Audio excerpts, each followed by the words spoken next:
Hey guys, welcome back to Fast Fix. In this video, we're going to show you how you can remove channel on WhatsApp.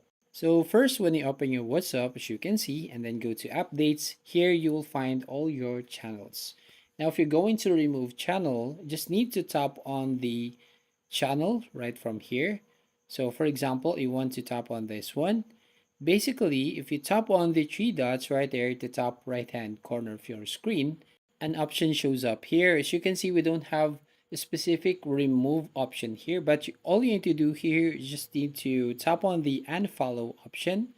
So basically, if you unfollow this channel, it will automatically remove from your channel list.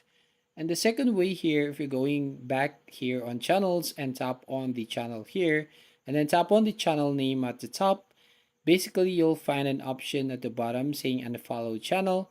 And once you unfollow it, it's also remove this channel from your channel list. So that's it. That's how you basically remove channel on WhatsApp. So if you find this video helpful, please consider to like and subscribe to this channel, and don't forget to hit the notification bell to notify you on the next video.